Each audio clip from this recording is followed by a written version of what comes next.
Assalamualaikum warahmatullahi wabarakatuh. Okey, hari ini kita akan belajar berkaitan dengan tajuk unit yang kelima dalam bidang ibadah, iaitu solat sempurna. Okey, macam mana kita nak sembahyang. Itu solat, macam mana kita nak solat dengan cara yang betul dan sempurna. Okey, sebelum tu, tahu tak kamu semua rukun dalam solat? Okey, kat sini dia beritahu rukun solat ialah perkara yang mesti dilakukan dalam solat. Jika tidak dilakukan, solat akan terbatal. Besar-besar sikit kan? Okey, awak boleh tengok buku teks awak muka surat 106. Okey, buku teks muka surat 106. Okey, buku teks muka surat 106. Besarkan sikit. Saya ulang lagi sekalian. Kat sini dia jelas beritahu rukun solat ialah perkara yang mesti dilakukan dalam solat. Jika tidak dilakukan, solat akan terbatal. Persoalan kat sini, tahukah kamu rukun dalam solat? Dalam campus study solat sebelum ni saya dah bagi tahu rukun solat ada 13. Okey, Ustaz pernah nyanyi kan? Rukun solat ada 13 saja. Kita mesti buat ke semua rukun. Andai kata tinggal salah satu rukun, solat kita itu akan terbatal. Niat berdiri tegak, takbiratul ihram, baca al-fatihah, ruku' i'tidal, sujud duduk sujud, duduk tahiyat akhir, baca tahiyat akhir, selawat salam, tertib. Yang ni Ustaz sering kali nyanyikan kan, setiap kali Ustaz nak buat KBS ke dan sebagainya kan. Itulah berkaitan dengan rukun solat. Kalau kita tinggal salah satu daripada 13 rukun tadi, maka solat kita itu terbatal. Jadi kita nak tahu apa tu. Macam mana kita nak sempurnakan solat kita. Okey, seterusnya muka surat 107. Okey. Berkaitan dengan rukun solat ni, yang menyempurnakan solat kita, dekat sini dia bincangkan ada 13 semua kan. 13 perkara secuncun dengan apa yang kita bagi tahu, yang kita nyanyikan tadi kan. Okey, jadi Ustaz akan baca untuk kali ini sampai muka surat 109 berkaitan dengan yang keempat sahaja. Okey, 4 rukun yang pertama dahulu supaya awak jelas. Lepas tu kita akan sambung lagi pada pembelajaran yang akan datang. Okey, rukun solat ada 13 perkara. Okey, yang pertama sekali apa benda? Yang pertama ialah berdiri bagi yang mampu. Berdiri tegak bagi yang mampu. Maknanya kalau orang tu sakit kaki contohnya, tak boleh duduk berdiri, dia boleh duduk ikut kemampuan dia. Tapi kalau kita boleh berdiri, kita kena berdiri. Okey, berdiri bagi yang mampu. Okey, iaitu yang pertama. Yang kedua, niat. Iaitu berniat solat dalam hati ketika takbiratul ihram. Kita niat dalam hati kita semasa kita nak takbiratul ihram. Lafaz niatnya ialah yang ni pun Ustaz dah ajar awak dalam kelas hari tu kan. Okey, kita solat ada 5 waktu, iaitu subuh, zuhur, maghrib, asar, maghrib, isyak. Okey, ada 5. Okey, lafaz niat bagi solat subuh ialah yang pertama ni, awak boleh ikut ustazah dan cuba hafal.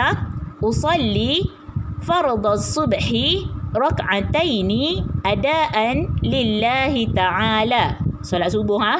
Maksudnya, sahaja aku menunaikan solat fardu subuh 2 rakaat tunai kerana Allah Ta'ala. Kemudian solat zuhur, bunyinya ialah usalli fardhaz zuhri 4 raka'atin adaan lillahi ta'ala. Maksudnya, sahaja aku menunaikan solat fardu zuhur 4 rakaat tunai kerana Allah Ta'ala.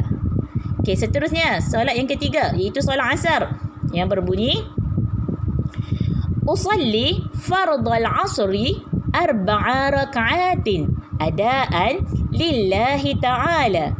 Maksudnya, sahaja aku menunaikan solat fardu asar 4 rakaat tunai kerana Allah Ta'ala. Okay. Solat yang keempat iaitu solat maghrib. Lafaz niatnya ialah usalli fardal maghribi thalatha raka'atin adaan lillahi ta'ala. Maksudnya, sahaja aku menunaikan solat fardu maghrib 3 rakaat tunai kerana Allah Ta'ala. Dan solat yang terakhir itu solat isya. Usalli fardal isya'i 4 raka'atin adaan lillahi ta'ala. Maksudnya, sahaja aku menunaikan solat fardu isya 4 rakaat tunai kerana Allah Ta'ala. Kita dah sama-sama hafal dalam kelas hari tu kan. Ustaz dah bagi kita dah hafal dan Alhamdulillah ada sebahagian daripada awak yang berjaya hafal dengan baik. Okey, tengok info dekat bawah ni. Niat dalam hati adalah wajib dan lafaz niat ialah sunat. Okey, niat ni ialah lintasan dalam hati. Jadi yang penting dalam hati. Okey, bila kita lafazkan niat tu melalui mulut adalah sunat untuk membantu kita niat dengan betul lah supaya solat kita tu tak lari. Tak lari nak mentikan. So niat solat asar sebenarnya nak solat maghrib. Tak boleh lah. Okey. Itu berkaitan dengan solat. Okey. Lafaz niat solat yang kedua tadi kan. Itu rukun yang kedua, itu niat. Yang pertama tadi berdiri tegak bagi yang mampu, dan yang kedua ialah niat. Okey. Yang ketiga muka surat 108. Kan dalam nyanyian tadi. Yang ketiga tadi takbiratul ihram. Takbiratul ihram.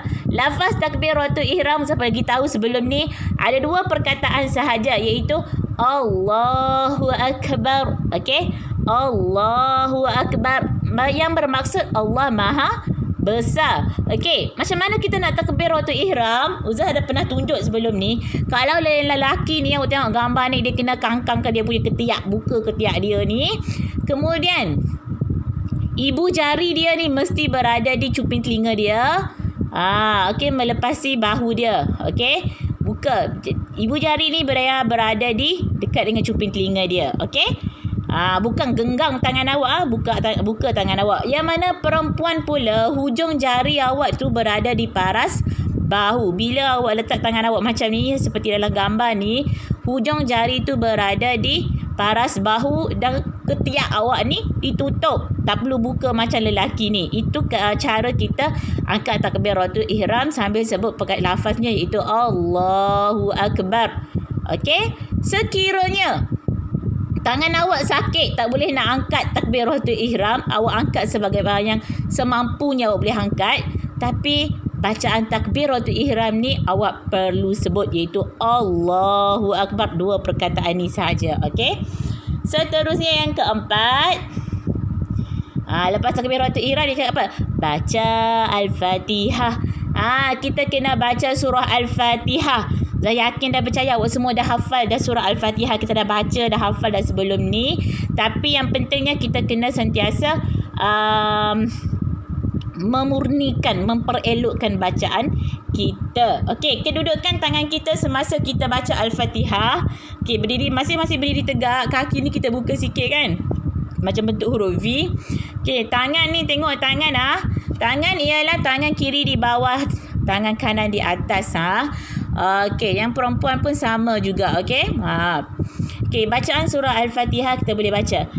Ingat Bismillahirrahmanirrahim ni ialah ayat yang pertama dalam surah Al-Fatihah. Dia bukan asing daripada surah Al-Fatihah. Kalau tak baca Bismillahirrahmanirrahim ni, maknanya surah Al-Fatihah awak tak lengkap. Okey. Okey, surah Al-Fatihah mengandungi 7 ayat. Ni kat sini 7 ayat. Okey. Bismillahirrahmanirrahim. Alhamdulillahi Rabbil Alamin. Ar-Rahmanir-Rahim.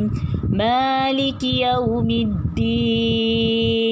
Iyyaka na'budu wa iyyaka nasta'in. Ihdinas siratal mustaqim.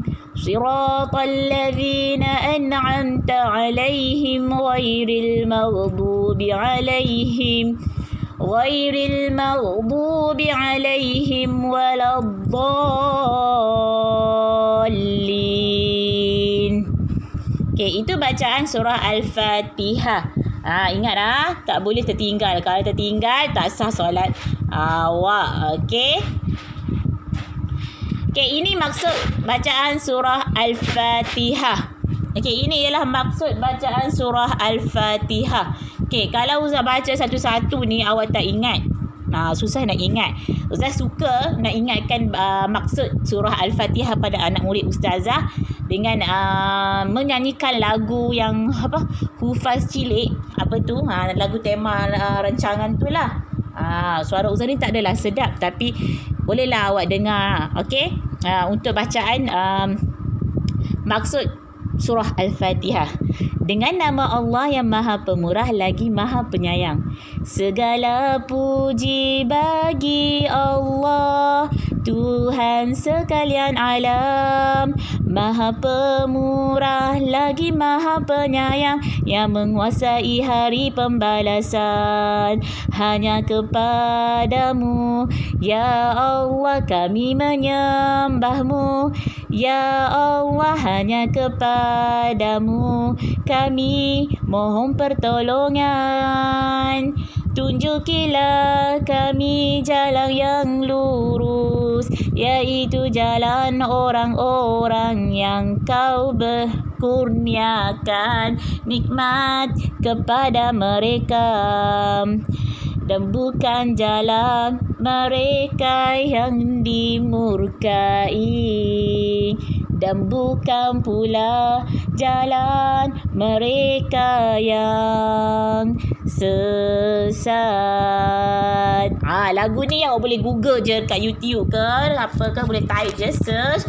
Awak hafal yang ni, secara automatik awak boleh mengetahui maksud dari ayat surah Al-Fatihah itu tadi. Okey, habis untuk hari ini kita belajar sampai ruku yang keempat dahulu. Kita akan sambung ruku yang seterusnya pada pembelajaran yang akan datang.